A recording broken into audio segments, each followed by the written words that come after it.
जिस तरीके की पिच है, पिच की अगर बात की जाए तो बल्लेबाजों के लिए स्वर्ग होने वाली है। जिस तरीके का पिच है, छोटी बाउंड्री है, गेंदबाजों के लिए नरक। हाँ, कह सकते हैं। टॉस कोई भी टीम जीते, लेकिन जो टॉस जीतेगी वही टीम मैच भी जीतेगी। मैं सिर्फ ये चाहता हूँ कि विराट कोहली आज शतक लगाए। बाद में आपने शुभमन गिल को कैप्टन बनाया, उसके बाद क्या हुआ, शुभमन गिल को अपनी टीम से ड्रॉप कर दिया। वो दोनों पागल है एक तरीके से। बिल्कुल।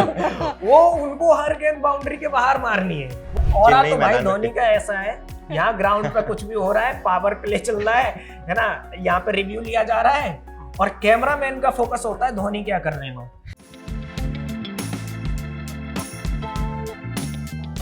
नमस्कार, मैं हूं दीपाली। MH1 न्यूज के डिजिटल प्लेटफॉर्म पर आप सभी व्यूअर्स का बहुत बहुत स्वागत है। आज का दिन, आज का एपिसोड बहुत ज्यादा खास है क्योंकि आज 28 तारीख है और IPL आज से ऑफिशियली तौर पर शुरू होने जा रहा है। यानी कि पहला मैच जो है Sunrisers Hyderabad versus royal Challengers Bengaluru. दोनों टीमें जबरदस्त है, जबरदस्त मुकाबला होने वाला है। लेकिन किस तरीके से तैयारी है, क्या कुछ खास आज के दिन रह सकता है, एनालिसिस भी जरूर हम लोग करेंगे और बहुत सारी चीजें आपको जरूर बताएंगे। उसके लिए हमारे साथ खास एक्सपर्ट जुड़ गए हैं। शिवम, बहुत बहुत स्वागत है आपका हमारे खास प्रोग्राम में। और दिव्यांशु हमारे साथ एक्सपर्ट जुड़ गए हैं, बहुत बहुत स्वागत है आपका। तो आज हम लोग स्टार्ट करेंगे इस चीज से कि किस तरीके से आप ये मैच ले पा रहे हैं, क्योंकि आज का जो मैच है उसका हर एक फैन इंतजार कोई ना कोई कर रहा था। तो दोनों टीमें हैं, कितना जबरदस्त क्रेज आप में, फैंस में, कैसे देखते हैं आप? देखिए, हम लोगों में तो बहुत है ऑब्वियसली, क्योंकि मैं अगर इंडिविजुअली अपनी बात करूं तो मैं तो 2008 जब IPL शुरू हुआ था तब से देख रहा हूं और 2003 वर्ल्ड कप से क्रिकेट को फॉलो कर रहा हूं। तो सौरभ गांगुली दादा हमारे कैप्टन हुआ करते थे, वहां से देखना शुरू किया और IPL का एक्चुअल में क्रेज बनाया जब ब्रेंडन मैकुलम आते हैं और फर्स्ट मैच में ही वो अपने 158 रन बना देते हैं। तो T20 फॉर्मेट में 158 रन बनाना उस समय क्वाइट चैलेंजिंग था, क्योंकि उस समय ODI में ही 250 और 300 का स्कोर बहुत अच्छा माना जाता था। लिमिटेशंस नहीं होती थी, मतलब कंप्लीटली अलग क्रिकेट होता था। और उसमें टॉन सेट वहीं से हो गया था 158 रन जब उन्होंने स्कोर किया, ताबड़तोड़ बैटिंग की। तो अब आते हैं आज के मैच पे। आज का जो मैच है वो भी वैसे ही टॉन सेट करने वाला मैच है, क्योंकि फायर बैटिंग बिल्कुल, दोनों ही तरफ एक्सप्लोसिव बल्लेबाज हैं और दोनों ही टीम बहुत तगड़ी है। और जिस तरीके की पिच है, पिच की अगर बात की जाए तो बल्लेबाजों के लिए स्वर्ग होने वाली है। जिस तरीके का पिच है, छोटी बाउंड्री है, गेंदबाजों के लिए नरक। हाँ, कह सकते हैं। क्योंकि चिन्नास्वामी स्टेडियम की एक खास बात है, यहाँ पे जो भी एक्सप्लोसिव बैट्समैन रहे हैं उनका स्ट्राइक रेट और एवरेज बहुत अच्छा है। खासकर हैदराबाद में मिडिल ऑर्डर में आते हैं ना, और सिर्फ मैं क्लासन की बात नहीं कर रहा, और भी कई सारे, नीतीश रेड्डी से लेके नीचे जो भी बैटिंग करते हैं उनका भी अच्छा है। हेनरी क्लासन का यहाँ पे पूरे ग्राउंड में सबसे बेस्ट है और पहले नंबर पे है विराट कोहली। तो विराट कोहली ऑब्वियसली ओपन करने आएंगे। और आप इस क्रेज को ऐसे समझ सकते हैं कि जब परसों टिकट्स आउट हुए जी, है ना, एप्लीकेशंस पे, विद इन 4 मिनट पूरे स्टेडियम के टिकट सोल्ड आउट हो गए। तो इससे आप समझ सकते हैं कि कोहली का और इन प्लेयर्स का कितना क्रेज है। और हो सकता है अभिषेक शर्मा पर्ची लेके आए, this is for the orange army. तो वो देखते हैं कि क्या होगा। तो हम सभी एक्साइटेड है और आई होप कि फैंस भी एक्साइटेड हैं आज के मैच के लिए। बिल्कुल, फैंस जरूर एक्साइटेड है और बस कुछ ही घंटों का इंतजार है, क्योंकि 7:30 बजे जो है मैच की शुरुआत हो जाएगी और 7 बजे से टॉस होगा। इसी का हर कोई इंतजार करे कि आखिरकार कौन सी टीम टॉस जीतेगी। लेकिन क्या लगता है दिव्यांशु आपको, कौन सी टीम टॉस जीत सकती है? टॉस कोई भी टीम जीते, लेकिन जो टॉस जीतेगी वही टीम मैच भी जीतेगी, ऐसा अनुमान है। क्योंकि रिकॉर्ड रहा है कि 53% चांसेस रहते हैं कि जो टीम टॉस जीतती है वही मुकाबले जीतती है। और ऐसा रहा है चिन्नास्वामी का कि जो टीम टॉस जीतती है वो गेंदबाजी का निर्णय लेती है और मुकाबला उसके पक्ष में ही जाता है। इसके पीछे का मैं थोड़ा सा ऐड ऑन कर देता हूँ। बिल्कुल। गेंदबाजी का निर्णय इसलिए लिया जाता है कि दोनों ही जो टीमें हैं, हैदराबाद और बेंगलोर, दोनों की गेंदबाजी कमजोर है। अब कमजोर गेंदबाजी की वजह से क्या होता है कि जब आपका बैटिंग टीम स्ट्रांग होती है तो आप टारगेट को चेंज करना चाहते हैं, क्योंकि आप उस तरीके से आराम से बैटिंग कर सकते हैं। इस ग्राउंड पे सबसे बेस्ट चीज ये है कि 180 और 200 का स्कोर बनता है ऑन एन एवरेज।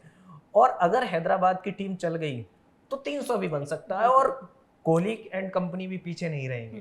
तो चेज करना क्वाइटली आसान होता है इस ग्राउंड पे, क्योंकि पता है कि आपके सामने टारगेट ही है। बिल्कुल। और जैसे पिछली बार हमने देखा RCB के साथ आज मैच हो रहा है SRH का, लेकिन RCB लास्ट टाइम जीती थी, क्या लगता है इस बार? इस बार देखिए फर्स्ट मैच में तो मुझे चांस कम लग रहा है, मुश्किल है। फर्स्ट मैच में जो हैदराबाद है वो हमेशा बहुत तगड़े से बैटिंग करती आई है। हैदराबाद का एक ये पैटर्न रहा है कि जब भी उनका पहला मैच होता है जी। तो ताबड़तोड़ बैटिंग करते हैं। ईशान किशन ने लास्ट टाइम फर्स्ट मैच में आईपीएल में अनाउंस किया था और वो मीम भी वायरल हुआ था कि अरे मतलब वो ऐसे करके कि उन्होंने कहा था कि बीसीसीआई वालों तुमने 2.5 साल से मुझे बाहर रखा, लेकिन देखो पहले मैच में ही मैंने शतक ठोक दिया। तो वहां से लगभग तय हो गया था कि ईशान किशन वापसी करेंगे इंडियन और वापसी अब हो ही गई और उनकी। वापसी हो ही गई। उसके बाद उन्होंने इस मैच जिताया। तो कहने का मतलब ये है कि हैदराबाद पहले मैच को बहुत एक्सप्लोसिवली खेलती है, क्योंकि पहला मैच ऐसा है ना तो आपको कुछ हारने के लिए है ना जीतने के लिए है। आपको 2 पॉइंट मिलेंगे और आप पहले मैच में खुल के खेलिए, कोई प्रेशर नहीं। और हैदराबाद के आंकड़े जो हैं वो चिन्नास्वामी में और आरसीबी के खिलाफ बहुत ही बहुत शानदार तगड़े। है। हाँ। अगर बात करें हेड टू हेड की तो 26 मुकाबले दोनों टीमों ने आमने सामने खेले हैं, जिसमें से 14 मुकाबले हैदराबाद ने जीते और 11 मुकाबले सिर्फ आरसीबी ने जीते। और लास्ट 5 मुकाबलों की बात करें तो 5 में से 3 मुकाबले हैदराबाद ने जीते हैं। तो कहीं ना कहीं पलड़ा जो है हैदराबाद का भारी है। और साथ ही साथ हैदराबाद का जो कनेक्शन है चिन्नास्वामी से, उन्होंने चिन्नास्वामी में आईपीएल में इतिहास रचा था 287 रन 2025 में और आरसीबी के खिलाफ आरसीबी के होम ग्राउंड में बनाया था। और आज तक वो रिकॉर्ड कोई नहीं तोड़ पाया। और पिछले साल 286 तक पहुंची थी हैदराबाद, अपना ही रिकॉर्ड तोड़ने जा रही थी लेकिन तोड़ नहीं पाई। और बहुत बड़ी बात है कि 287 का स्कोर बनाना चिन्नास्वामी के स्टेडियम में और आरसीबी के खिलाफ, आरसीबी का होम ग्राउंड है, तो मुझे लगता है उनके लिए बहुत आसान होने वाला है। कहीं ना कहीं आरसीबी के अंदर डर रहेगा, क्योंकि जिस तरीके से हैदराबाद बल्लेबाजी करती है चिन्नास्वामी में, उनका स्कोर और उनका जो रिकॉर्ड है बहुत ही शानदार रहा है जी। और बैटिंग के पर्सपेक्टिव से अगर हम लोग आरसीबी को देखते हैं, क्योंकि विराट कोहली है तो जाहिर बात है किंग कोहली है, उसमें कोई शक नहीं है, लेकिन फिर भी एक बैटिंग ऑर्डर पर हम देखें तो क्या सिर्फ विराट कोहली है, उनके अलावा और भी प्लेयर्स हैं जो कि बहुत फ्रूटफुल हो सकते हैं? देखिए फिल सॉल्ट हैं, विराट कोहली हैं और मिडिल ऑर्डर में भी उनके पास एक्सप्लोसिव बैटिंग है। मैं सिर्फ ये चाहता हूँ कि विराट कोहली आज शतक लगाए, और जो लोग आप भी चाहते हैं इस वीडियो को लाइक कर देना है ना कि मैं ऐसा क्यों चाहता हूँ कि विराट कोहली का वो जो अवतार है ना T20 वर्ल्ड कप में, हाँ, जो गायब दिखा था लास्ट मैच, हम उन्हीं की वजह से लगभग बोल सकते हैं जीते वर्ल्ड कप में, लेकिन through out the world cup वो चले नहीं। उससे 2 साल पहले उनका आईपीएल का सीजन इतने कमाल का रहा था कि उन्होंने 800 कुछ रन बनाए थे। तो मैं चाहता हूँ कि विराट कोहली दोबारा से उस फॉर्म में आए। और युवराज सिंह का स्टेटमेंट देख रहा था, युवराज सिंह के पिताजी का, कह रहे थे कि जो धर्म पत्नियां होती हैं वो खिलाड़ियों के मन में दबाव डालती हैं और ऐसे विचार भर देती हैं कि वो जवानी में ही रिटायरमेंट लेने चल देते हैं। रोहित शर्मा और विराट कोहली जवान है। तो ये स्टेटमेंट कहीं ना कहीं, देखिए मैं महिला सशक्तिकरण के खिलाफ नहीं हूँ, लेकिन ये स्टेटमेंट कहीं ना कहीं हम जैसे फैंस के लिए खुशी का माहौल बनाता है कि हाँ यार, ये देख के लगता है कि अभी विराट कोहली अगले 5 साल और क्रिकेट खेले और उनमें जेन्युइनली क्रिकेट है, उनका फिटनेस लेवल उस तरीके का है। तो रोहित शर्मा हो या विराट कोहली हो, हम चाहते हैं कि वो लगातार खेले, को मतलब जितने भी दर्शक हैं उनको मजा आता है कोहली को देखने में। बिल्कुल। और जब आपको शायद याद भी होगा दिव्यांशु, शिवम, आपको भी जब ये कंट्रोवर्सी, ये सब चीजें सामने आई थी कि रोको अब नहीं खेलेंगे, रोहित विराट कोहली ये नहीं खेलेंगे, उसमें उस समय फैंस मतलब बिल्कुल मायूस हो गए थे, बिल्कुल आश्चर्यचकित हो गए थे कि ये कैसे संभव है। हम लोग आश्चर्यचकित थे। Even former cricketer Mohammad Kaif ने खुलेआम आके बोला कि एक कप्तान आपको एशिया कप जिताता है, T20 वर्ल्ड कप जिताता है, 50-50 वर्ल्ड कप के फाइनल में लेके जाता है, और तब तक अविजित थे। लोगों का ये भी मानना था कि कहीं से बीसीसीआई का दबाव था या क्या था। हाँ, और उन्होंने ये भी कहा कि मतलब जो भी आईसीसी टूर्नामेंट के मैच हुए उसमें सिर्फ एक मैच हारा है रोहित शर्मा ने, और आपने सिर्फ इतनी सी बात पे उन्हें कैप्टनसी से हटा दिया, ये ठीक चीज नहीं है। और ये इस चीज से हम लोग भी एग्री करते हैं कि नहीं, वो और कैप्टन बने रह सकते थे। बाद में आपने शुभमन गिल को कैप्टन बनाया, उसके बाद क्या हुआ, शुभमन गिल को अपनी टीम से ड्रॉप कर दिया। और अभी भारत के पास ऐसा कोई भी कप्तान नहीं है जो तीनों फॉर्मेट में कप्तानी कर सके। वो खासियत किसी की अपनी अपनी एक्सपर्टीज है हर एक फॉर्मेट। लेकिन रोहित शर्मा 3 फॉर्मेट प्लेयर थे, अब उनको हटाया तो उन्होंने संन्यास ले लिया T20 से। तो मुझे लगता है एक वर्ल्ड कप और था उनके पास चांस, अभी 27 का भी वर्ल्ड कप है। अब कयास ये लगाए जा रहे हैं कि वो 27 के बाद रिटायरमेंट ले लेंगे, लेकिन मुझे उम्मीद है कि उसके बाद भी कंटिन्यू खेलना चाहिए। अभी उनके अंदर क्योंकि फिटनेस लेवल को लेकर उनको बहुत ज्यादा कंट्रोवर्सी में रखा, लेकिन उस चीज से उन्होंने ओवरकम भी किया है। बिल्कुल। अब आईपीएल की बात करें तो हमारे ये जो ग्राउंड है, तो इसमें दोनों ही टीम के गेंदबाज जो है वो उतने सशक्त नहीं है। ऐसे समय पे ऐसा होता है, या तो कोई घरेलू गेंदबाज या तो बहुत अच्छा परफॉर्म बिल्कुल। करके अपना नाम बना जाता है, या तो फिर ऐसा होगा कि आज दोनों तरफ गेंदबाजों की शामत आने वाली है। बिल्कुल, क्योंकि एक तरफ से पैट कमिंस गायब है और एक तरफ से हेजलवुड गायब है। हेजलवुड, यश दयाल, हाँ, यश दयाल भी गायब है, तो कहीं ना कहीं दबाव है गेंदबाजों पे, क्योंकि ये जो पिच है कहीं ना कहीं तेज गेंदबाजों के लिए थोड़ा मददगार साबित होती है, खासतौर पर जो पहले गेंदबाजी पहले करते हैं। गेंदबाजी थोड़ी करते हैं। मैदान में नमी रहती है, गेंद Swing स्विंग होती करती है। है और विकेट निकलता है, तो दिक्कत होने वाली है, क्योंकि आपके पास पेसर्स में कोई अच्छा गेंदबाज नहीं है जो आपके एक्सपर्ट थे। हैदराबाद के पैट कमिंस वो टीम में नहीं है, इधर हेजलवुड नहीं है, तो दिक्कत तो होगी और बहुत सारे रन भी बनेंगे। मेरा अनुमान है कि 200 से ज्यादा रन बनने वाला है। क्योंकि उम्मीद तो हर कोई यही करे कि 200-250 तक रन स्कोर जो है होना चाहिए। लेकिन एक चीज मैं आप दोनों से पूछना चाहूंगी, विराट कोहली और फिल सॉल्ट, इन दोनों का जो कॉम्बिनेशन है उसे कैसे देखते हैं आज के मैच में? देखिए, दोनों बहुत ही कमाल के एक्सप्लोसिव बैट्समैन हैं, लेकिन अगर हम कंपैरिजन करें अदर साइड की ट्रेविस हेड और अभिषेक शर्मा, उन दोनों के कंपैरिजन में थोड़ा सा कम है। वो दोनों पागल है एक तरीके से। बिल्कुल। वो उनको हर गेंद बाउंड्री के बाहर मारनी है। वो दोनों के दोनों इस तरीके से बैटिंग करते हैं। और मतलब ट्रेविस, जब भी अभिषेक का इंटरव्यू आया था तो मैं देख रहा था, अभिषेक कह रहा था कि ट्रेविस बोलता है कि देख गिल्ले 2 फील्डर किधर बाहर है और मार दे उठा के ऊपर से हर गेंद को। तो वो लोग ऐसे खेलते हैं। विराट कोहली मतलब ऐसा नहीं है कि उनसे कमतर है, लेकिन थोड़ा सा वहां पे है कि अब इसको ऐसे समराइज कर सकता हूं मैं कि पावर प्ले का उपयोग जो बैटर करेगा वो इस मैच को जीतेगा। बिल्कुल, कहीं ना कहीं फिल सॉल्ट तब भी थोड़ा आक्रामक बल्लेबाजी कर लेते हैं, लेकिन विराट कोहली थोड़ा बचते हैं, थोड़ा सूझबूझ और मतलब सोचते हैं इनको लंबा खींचने के लिए जाते हैं। बिल्कुल एंकर रोल निभाना चाहते हैं वो। और रजत पाटीदार की अगर हम बात करते हैं तो उनकी कैप्टेंसी में इस बार क्या कुछ नया देखने को मिल सकता है? देखिए, पहली बात तो ये है कि रजत पाटीदार जिस बैकग्राउंड से आए हैं उस बैकग्राउंड से बहुत कम लोग गिव अप कर देते हैं। वहां से यहाँ तक का सफर और आईपीएल जिताना, और सबसे बड़ी चीज मैं आपको बताता हूँ मैडम कि जब कोई आपके साथ ऐसा बंदा होता है जिसने दुनिया में top of the level achieve किया होता है, और जब उसके साथ आप ड्रेसिंग रूम शेयर करते हैं ना, आपकी मेंटेलिटी बदल जाती है। तो रजत पाटीदार ने विराट कोहली के साथ ड्रेसिंग रूम शेयर किया, उनकी मेंटेलिटी बदली। और मैं आपको बताता हूँ, मंगेश यादव करके 6 करोड़ में अभी खरीदा है बेंगलोर ने, है ना? बिल्कुल, और मुझे लग रहा है प्लेइंग 11 का वो हिस्सा होंगे आज। जिनके पिता ट्रक ड्राइवर थे और कर्ज में डूबे हुए थे उनके पिता। मंगेश यादव ने बहुत स्ट्रगल किया। जब वो नोएडा आए तो नोएडा एकेडमी में देने के लिए पैसे नहीं थे, तो वो जिस पीजी में रहते थे तो वहाँ लिमिटेड खाना मिलता था जी। तो मंगेश यादव ने कहा कि एक बार कोच ने कहा कि बेटे तुम जैसे गेंदबाजी करते हो ना, तुम्हारा फिटनेस लेवल ठीक नहीं है, तुम्हारे शरीर में जान नहीं है। तो वो रो गया बेचारा लड़का, कहा सर मेरे पापा के पास पैसे है नहीं और मैं जिस पीजी में रहता हूँ वहाँ लिमिटेड खाना मिलता है, तो मैं सर क्या करूँ। तो जो कोच थे उन्होंने उनको कहा कि तू एक काम कर, हमारी एकेडमी का काम कर और तेरे को फ्री रहना खाना पीना हम देंगे। इसके बाद मध्य प्रदेश के लिए वो खेलने जाते हैं और मध्य प्रदेश में जब वो करते हैं तो उनकी नज़र रजत पाटीदार पे पड़ती है। रजत पाटीदार उनको रूममेट बनाते हैं और वहाँ से रजत पाटीदार कहते हैं कि मुझे ये लड़का चाहिए। फिर इनके पीछे जब आईपीएल ऑक्शन में नाम आता है तो 4 टीमें भागती हैं, मुंबई भी जाती है, हैदराबाद भी जाती है, बेंगलोर भी जाती है, और एंड में मुंबई और बेंगलोर में ये होता है हेड टू हेड कि कौन जीतेगा। तो शायद 5 करोड़ 25 लाख के आसपास अमाउंट पे मंगेश यादव को खरीदा जाता है। देखना होगा कि वो लड़का कैसा परफॉर्म करता है।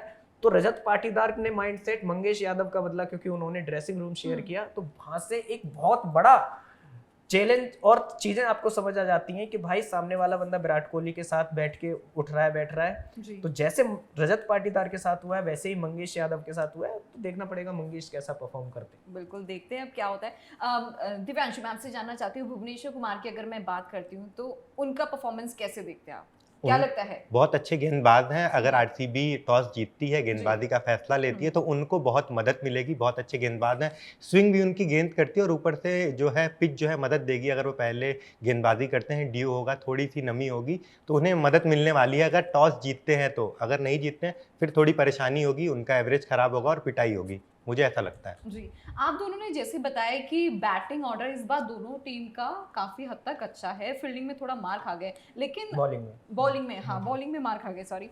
तो क्या इस बार दोनों टीम्स की कुछ अलग स्ट्रैटेजी हो सकती है? दोनों टीम की स्ट्रेटजी ये रही है कि देखना होगा सुयश कैसा परफॉर्म करते हैं, क्योंकि एक बहुत बड़ी गलती की है चहल को खोकर बेंगलोर की टीम ने। चहल मोस्ट हाईएस्ट विकेट टेकर है आईपीएल में, बिल्कुल। कंसिस्टेंट परफॉर्मर रहे हैं, और आरसीबी के लिए चहल का परफॉर्मेंस खराब नहीं था, बट उनको खो दिया। उनकी जगह स्वेस ने लिया, तो स्वेस कैसा परफॉर्म करते हैं स्पिन में वो देखने वाली बात होगी। साथ में हैदराबाद की टीम में भी जो गेंदबाज है वहाँ पे कोई बड़ा नाम नहीं है, सेम गलती टी नटराजन को होके हैदराबाद ने भी की, बिल्कुल है ना। तो इनके पास ही डेथ बॉलिंग और स्पिन बॉलिंग का थोड़ा सा अभाव नजर आता है। अगर यहाँ पे अच्छा कर गए तो जो भी टीम इसमें अच्छा करेगी वो टीम जीतेगी। तो दिव्यांशु, आपको लगता है इसका कोई रिप्लेसमेंट हो सकता है? रिप्लेसमेंट तो तभी होगा जब टीम में पैट कमिंस वापस आएंगे हैदराबाद में, और अगर हम आरसीबी की बात करें हेजलवुड आएंगे, क्योंकि वो दोनों गेंदबाजी की रीढ़ की हड्डी हैं दोनों टीम के लिए। बिना उनके वापसी के लिए मुश्किल है, टीम को बहुत ज़्यादा समस्या होने वाली है गेंदबाजी में, और बल्लेबाजों पर दबाव होगा, प्रेशर होगा बड़ा स्कोर बनाने का। जी। और हेनरिच को एक्स फैक्टर मानना सही रहेगा? बिल्कुल, हेनरी क्लासन एक्स फैक्टर हैं टीम के लिए, और वो मिडल ऑर्डर में आके जिस तरीके से ताबड़तोड़ बल्लेबाजी करते हैं, और इस पिच पे भी जब 287 रन बने थे 2025 में, तो उनका बहुत बड़ा योगदान था। लगभग 70-80 रन उन्होंने मारे थे। तो इस मैदान पे उनका स्कोर भी अच्छा है, इस मैदान को अच्छी तरीके से वो पहचानते हैं, और मुझे लगता है आज वो अच्छा परफॉर्मेंस करेंगे। और आरसीबी को बचना चाहिए, क्योंकि इनका रिकॉर्ड बहुत ख़राब रहा है अपने मैदान में ही। 82 पे ऑल आउट हो गए थे केकेआर के खिलाफ अपने ही मैदान में, उनके ही मैदान में उनके ही खिलाफ एसआरएच ने, मैंने जैसा बताया, 287 का स्कोर बनाया। तो उनको थोड़ा ध्यान देना होगा, और विराट कोहली पे बहुत ज़्यादा दामोदार रहेगा, क्योंकि उनका जो है रिकॉर्ड कहीं ना कहीं चिन्ना स्वामी में अच्छा रहा है। बहुत ज़्यादा रन बनाए हैं, सेंचुरी भी आई है, हाफ सेंचुरी भी आई है, तो लगभग सभी खिलाड़ियों में देखा जाए तो उनका परफॉर्मेंस उनके मैदान में अच्छा रहा है। तो उन पर प्रेशर होगा और एक रिस्पॉन्सिबिलिटी भी होगी कि आपको अच्छा खेलना है। जी। दोनों टीम्स की अगर मैं कंबाइनली बात करूं तो कौन से ऐसे प्लेयर हैं दोनों टीम्स में से कि उन्हें बहुत संभल कर खेलने की बहुत ज़रूरत है? ओवर कॉन्फिडेंस ज़्यादा देखने को मिलता है, लेकिन फिर भी उन्हें बहुत शांत माइंड से खेलना पड़ेगा। अभिषेक शर्मा हैदराबाद से और विराट कोहली आरसीबी से। बिल्कुल, इन दोनों को बहुत ज़्यादा संभल के खेलने की ज़रूरत है। और अगर मैं पिच की बात करती हूँ तो पिच सबसे फेवरेबल किस टीम के लिए इस समय दिख रहा है? नो डाउट हैदराबाद के लिए। हैदराबाद के लिए, क्योंकि हैदराबाद के लिए मैं इसलिए बोल रहा हूँ, अगर भुवनेश्वर कुमार की स्विंग को टारगेट कर लिया उन्होंने, तो उसके बाद बेंगलोर के पास कोई भी ऐसा गेंदबाज नहीं है जो उनको रोक पाए। ये और रोकेंगे किसको? अभिषेक को रोकेंगे, हेनरी क्लासन को रोकेंगे, ट्रेविस हेड को रोकेंगे, है ना, या फिर ईशान किशन को रोकेंगे, है ना। और नीचे भी नीतीश रेड्डी से लेके सारे भरे पड़े हैं खिलाड़ी। तो ये बहुत मुश्किल मुकाबला होने वाला है, और पहला ही मुकाबला इस आईपीएल की टर्न सेट करेगा। मैं आपको एक प्रेडिक्शन देता हूँ यहाँ पे, कि मुझे आज लग रहा है कि ईशान किशन फिर से इस आईपीएल के फर्स्ट मैच में 100 बनाएंगे। हो सकता है, फॉर्म में है खिलाड़ी, टी20 वर्ल्ड कप में बहुत शानदार परफॉर्मेंस रहा था, और सबसे बड़ी बात इस बार कप्तानी भी कर रहे हैं। बिल्कुल। ऑरेंज कैप और पर्पल कैप की बात करें तो क्या लगता है? ईशान किशन, ईशान किशन, आपको क्या लगता है? ट्रेविस हेड पक्का श्योर है? क्योंकि हर फैन यही इंतजार करे कि आखिरकार ऑरेंज कैप और पर्पल कैप किसे मिलने वाली है। अच्छा, अगर दोनों टीम का हम लोग यहाँ पे कंपैरिजन करते हैं तो विराट कोहली और हर्षल पटेल वर्सेस, तो कौन बेटर है? Virat Kohli, no doubt. बिल्कुल बिल्कुल, विराट कोहली का कोई तोड़ नहीं है, बहुत उम्दा खिलाड़ी, एक्सपीरियंस लेके चलते हैं, तो कोई कंपैरिजन नहीं है फिलहाल उनसे। Harshal Patel no doubt slower बहुत अच्छी डालते हैं, आएंगे भी शुरुआत में, लेकिन सच्चाई ये है कि हर्षल पटेल की स्लोअर बॉल को सब पढ़ने लग गए हैं। हाँ, एक समय था जब हर्षल की स्लोअर को पढ़ नहीं पाते थे, बट अब सब लोग हर्षल पटेल की स्लोअर को पढ़ लेते कहीं हैं। ना कहीं हर्षल और पटेल अगर को वो कुछ नया ऐड ऑन करके आए हैं, ब्रेक मिला घरेलू क्रिकेट के बाद और आईपीएल के बीच में, तो मुझे उनको रणनीति अपनी बदलनी होगी अगर उनको आईपीएल पूरे सभी मुकाबले खेलने हैं, नहीं तो मुश्किल हो जाएगा उनके लिए। मुश्किल है, उनके लिए कहीं ना कहीं मुश्किल है। ट्रेविस हेड की बात करें और भुवनेश्वर कुमार की बात करें तो पावर प्ले में कौन जीत सकता है? नो डाउट ट्रेविस हेड, बिना किसी डाउट के ट्रेविस हेड, क्योंकि मुश्किल, अगर वो आरसीबी गेंदबाजी का फैसला लेती है टॉस अगर जीतती है, तो हो सकता है कि वो विकेट निकाल लें, ट्रेविस हेड को आउट कर दें। लेकिन अगर टॉस हारती है आरसीबी और सेकंड इनिंग में अगर वो आते हैं गेंदबाजी करने और फिर उधर से बल्लेबाजी कर रही होगी आरसीबी, तो हैदराबाद तो मुश्किल हो जाएगा उनके लिए। एक चीज और ऐड करना चाहूंगा, ट्रेविस हेड को मैंने जितना फॉलो किया है, ट्रेविस हेड की बल्लेबाजी थोड़ी सी लैग करती है जब आप 140-45 से ऊपर डालते हैं। भुवनेश्वर कुमार के पास पेस नहीं है जी, स्विंग कराते हैं नो डाउट, लेकिन 130 की पेस ट्रेविस हेड को परेशान नहीं करती है। ये मैंने उनके टेस्ट इनिंग देख लो, आप ओडीआई देख लो, टी20 देख लो, ट्रेविस हेड 150 से ऊपर। अब क्योंकि ऑस्ट्रेलियन जो गेंदबाज है ना, वो कंसिस्टेंटली उनको 150 डालते हैं। और ओवरसीज खिलाड़ियों को आप पेस से डरा भी नहीं सकते हाँ। हैं, आपको पेस में एक्स्ट्राऑर्डिनरी परफॉर्मेंस करना होगा। उनको अगर आपको मात देना है तो कहीं ना कहीं आपको स्पिनर्स को टीम में रखना होगा। जैसा आपने बताया कि युजवेंद्र चहल मिसिंग है, वो होते तो कुछ हो सकता है क्योंकि ओवरसीज जो पिचेस हैं वो ज्यादातर पेस के लिए होती है, तेज गेंदबाज होते हैं वहाँ पे। युजवेंद्र की गेंदबाजी का एक मतलब एक प्लस पॉइंट ये भी था, वो या तो टांग पकड़ते थे या wide of the off stump कि तुम रीच करके मुझे मारो, तो वो चीज यहाँ पे नजर नहीं आती है। और पिछली बार भी हमने देखा सबको मार पड़ी है इस ग्राउंड पे। और बिल्कुल। अच्छा, एक अपडेट और अपने फैंस को दे देते हैं, दर्शकों को दे देते हैं कि MS धोनी को लेकर बहुत कंट्रोवर्सी चल रही है। बिल्कुल। क्या है? मैं कंट्रोवर्सी तो नहीं कहूंगा, धोनी चोटिल हो गए। हाँ। और दो सप्ते लोग बाहर हैं, लेकिन ये कहीं ना कहीं संजू सैमसन के लिए मौका भी है। बिल्कुल अपॉर्चुनिटी है उनको, उनके ऊपर क्योंकि रिस्पॉन्सिबिलिटी होगी और साथ ही साथ विकेट कीपिंग करेंगे और साथ ही साथ जो है कहीं ना कहीं एक जैसी भूमिका धोनी निभाते थे, कप्तान ना होकर भी रिस्पॉन्सिबिलिटी अदा करते थे, तो वो भूमिका कहीं ना कहीं उनकी रहेगी। एक चीज और है यहाँ पे कि अगर जो हमारे अंडर 19 कैप्टन है और ऋतुराज जो चेन्नई सुपर किंग्स के कप्तान है, वो दोनों ओपनिंग करने आने वाले थे। अब बोला ये जा रहा था कि संजू को 1 डाउन उतारेंगे। अब क्योंकि धोनी नहीं है तो हो सकता है कि ऋतुराज के साथ संजू ओपन करते दिखे, या हो सकता है संजू नीचे जाएं धोनी वाले रोल के लिए। तो संजू को बेस्ट चांस मिलेगा कि भाई अभी धोनी नहीं है, आपको जो मैचेस मिले आप यहाँ पे दिखाओ। और अगर संजू ने वर्ल्ड कप की तरह यहाँ अच्छा किया तो साउथ के स्टार क्रिकेटर है, चेन्नई की टीम में है, तो हो सकता है कि ऋतुराज को हटा के अगला कप्तान बिल्कुल उन्हें बनाया जाए। तो क्या MS धोनी वापस लौट सकते हैं या किसी और डेजिग्नेशन के साथ लौटेंगे? अभी तो फिलहाल वो चोटिल हैं, लेकिन क्या लगता है, ऐसी कोई खबरें सामने? मैच क्लोज होने वाला है, हो सकता है कि ये मैच कुछ उम्मीद, क्योंकि फैंस बेसब्री से इंतजार कर रहे हैं। हाँ, तो उम्मीद तो ये है कि धोनी थाला जल्दी वापस आए, है ना। हमें हैशटैग ट्रेंड करते हुए देखना है, थाला फॉर ए रीजन। बिल्कुल, कुछ करें ना करें, मैदान में रहने से एक ऑरा रहता है और कहीं ना कहीं कॉन्फिडेंस रहता है खिलाड़ियों के अंदर और एक अच्छी रणनीति के साथ। और तो भाई धोनी का ऐसा है, यहाँ ग्राउंड पे कुछ भी हो रहा है, पावर प्ले चल रहा है ना, यहाँ पे रिव्यू लिया जा रहा है और कैमरामैन का फोकस होता है धोनी क्या कर रहे हैं वहाँ, है ना। पूरे IPL में ही चलता रहता है। तो ओरा तो उनका ऐसा है कि भाई लड़की को दिखाए ना दिखाए कैमरामैन, धोनी को दिखाएगा। बिल्कुल बिल्कुल, क्योंकि लड़का हो या लड़की, धोनी का इस समय हर कोई फैन। बिल्कुल बिल्कुल। तो धोनी आई होप कि जल्दी वापस आएंगे। बिल्कुल, सब यही और हम भी वेट कर रहे हैं। जी बिल्कुल बिल्कुल।